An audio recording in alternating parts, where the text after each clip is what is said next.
बुधवन गांव अपनी वीरानियत और अजीब घटनाओं के लिए जाना जाता था। कहते हैं वहां एक ऐसा इंसान रहता था जो इंसान कहलाने लायक नहीं था। वहां की महिलाओं पे वो बुरी नजर रखता और उनके साथ गलत काम करता, जिसकी वजह से गांव वालों ने उसकी हत्या कर दी मिलकर। उन्होंने सोचा कि अब ऐसे दुष्ट इंसान से छुटकारा मिल गया, लेकिन उन्हें ये नहीं पता था कि वो एक बेहद खराब इंसान था और अब उसकी आत्मा भूत बनकर लौट आई थी उसी गांव में। पहला शिकार उसने रात के अंधेरे में वहीं के रहने वाले रामलाल पे की, जो खेतों से लौट रहा था। खेत से लौटते वक्त चीखों की आवाजें सुनकर लापता हो गया। अगले दिन उसका शव कुएं के पास मिला। चेहरा डर से जकड़ा हुआ था। उसके आसपास अजीब साए मंडराते हुए थे। इस हादसे के बाद पूरे गांव में खौफ फैल गया। लोग अपने घरों से बाहर निकलने से कतराने लगे। कुछ ने इसे भूत का काम बताया। डर से भरे गांव वाले एक चौपाल पे इकट्ठा हुए। उनके चेहरे पर चिंता का भाव था। गांव के बुजुर्गों ने बताया कि सालों पहले यहाँ पर एक बहुत ही गंदा इंसान रहता था जो न जाने कितनी महिलाओं की जिंदगी बर्बाद कर चुका था। जब गांव वालों को पता चला तो उन्होंने मिलकर उसे जिंदा जला दिया। भीड़ ने गुस्से में जलती आग में उसे फेंक दिया। वो आदमी चीखता चिल्लाता रहा, लेकिन गांव वालों ने उस पर रहम ना किया। कहते हैं कि मरने से पहले उसने कसम ली थी कि वो जरूर लौटेगा और हर उस इंसान से बदला लेगा जिसने उसे जिंदा जला दिया। एक जलती हुई आत्मा अंधेरे से निकल चुकी थी। उसकी आंखें जलते अंगारों जैसी थी और फिर वो गायब हो गया। फिर एक महिला ने बताया कि वो अपने घर के आंगन में खड़ी थी तो उसे अंधेरे में किसी का होने का एहसास हुआ जो ठीक उसके पीछे खड़ा हो। अचानक से बिल्कुल ठंड लगने लगी उसे और फिर कुछ डरावनी परछाई उसे दिखाई देने लगी। तो किसी ने शिकायत की कि उन्हें ऐसा लगता है जैसे कोई उनका पीछा कर रहा हो। किसी ने कहा कि चलते चलते ऐसा लगता है किसी ने उन्हें धक्का मार दिया हो। न जाने ऐसी कितनी शिकायतें। कई महिलाएं जो उसी गांव की थी उन्होंने बताना शुरू किया और फिर एक चेतावनी की निशानी मिली। गांव के मंदिर के पास एक दीवार पर कुछ लिखा मिला और वो था, मैं लौट आया हूँ। अगले कुछ दिनों में लोग लापता होने लगे। एक सुनसान झील के किनारे एक मरा हुआ शरीर मिलता और एक महिला की चीख की आवाज सुनाई दी जाती। सीमा नाम की एक लड़की अपने बिस्तर पर डर से कांपती हुई बैठी थी। उसे कमरे में एक कोने में डरावनी परछाई दिखाई दे रही थी। उसने बताया कि उसे सपना भी आता है जिसमें कोई भूत है जो उसे अपने पास बुला रहा था। अब तो डर से बेहाल गांव वालों ने एक तांत्रिक को बुलाया।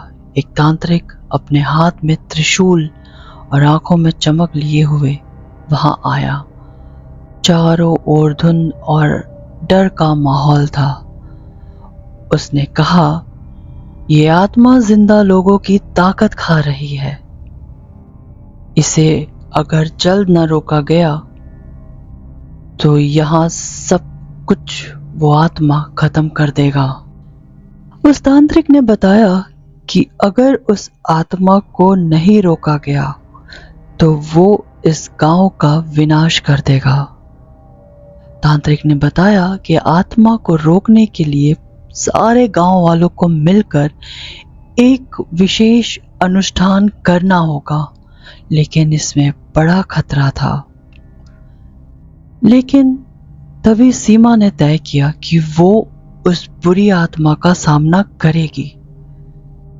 तांत्रिक ने उसे आत्मा को लुभाने के लिए चुना। रात को सारे गांव वाले मंदिर में इकट्ठा हुए और फिर जैसे ही सीमा ने मंत्र पढ़ना शुरू किया, अंधेरा और गहरा हो गया। आत्मा ने अपनी झलक दिखाई। वो एक धुआं और अंधकार से बनी राक्षसी आकृति थी, परछाई थी, जिसमें जलने के निशान भी थे। सीमा ने जैसे ही मंत्र पूरा किया, उस आत्मा ने हमला किया, जिसमें एक तेज रोशनी और काली छाया एक दूसरे से टकरा रही थी। उसकी चीख से पूरा गांव कांप उठा। आखिर में तांत्रिक ने उसे हवन कुंड में बांध दिया। वो बद्ध रूह, वो भूत चीखता हुआ गायब हो गया। इस घटना के बाद गांव शांत हो गया। लोगों ने राहत की सांस ली, लेकिन वो इस दहशत को कभी नहीं भूले। सीमा को गांव का रक्षक कहा गया। उसकी बहादुरी ने सभी को प्रेरित किया। उसे लोग सम्मान दे रहे थे। लेकिन आखिर में मंदिर की दीवार पर फिर से कुछ लिखा हुआ पाया गया, और वो था, मैं फिर लौटूंगा। ये एक डरावना संदेश था, और चारों ओर फिर से सन्नाटा और डर फैल गया। गांव वालों ने आत्मा से लड़ने की तैयारी शुरू कर दी, क्योंकि वो सब जानते थे कि ये लड़ाई अभी खत्म नहीं हुई है। एक नई चुनौती के लिए खुद को तैयार कर रहे थे। आगे क्या हुआ, क्या वो भूत वापस आया या नहीं आया, ये जानने के लिए दूसरा पार्ट नहीं, इसी में आप सुनिए। हालांकि उस गंदी आत्मा का अंत हो चुका था, लेकिन कुछ महिलाओं ने रातों में अजीब आवाजें सुनी। सीमा को भी ऐसा महसूस हुआ जैसे कोई उसे देख रहा है। कोई हिलती डुलती आसपास परछाइयां नजर आ रही थी। गांव के कुछ बुजुर्गों ने कहा कि इस तरह की आत्माएं कभी पूरी तरह से नहीं मरती। वो वक्त वक्त पर अपना बदला लेने जरूर लौट के आती हैं। सीमा को ऐसा महसूस हुआ कि उसके सपने में वही आत्मा लौट रही है। हर रात उसकी नींद डर के साथ टूट जाती। इस बार तांत्रिक ने कहा कि आत्मा को पूरी तरह खत्म करने के लिए उस गंदी वहशी की आत्मा को उसी कर्म भूमि पर बांधना होगा। इसके लिए गांव वालों ने एक टीम को जंगल के खंडरों में जाना होगा।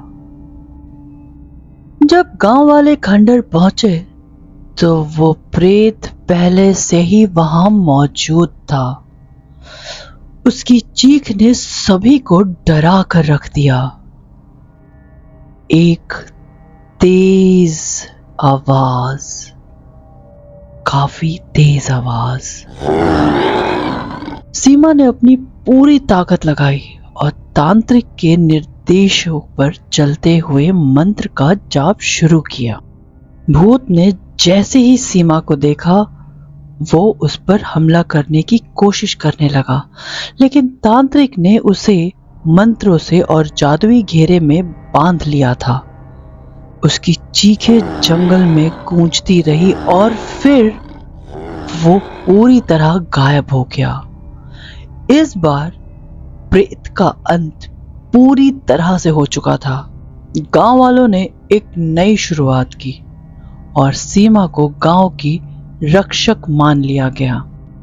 अब वो प्रेत दोबारा लौटेगा या नहीं ये तो नहीं पता, लेकिन अभी तो यही है कि अब तक उस गांव से कोई भी हादसे की कोई खबर कभी नहीं आई।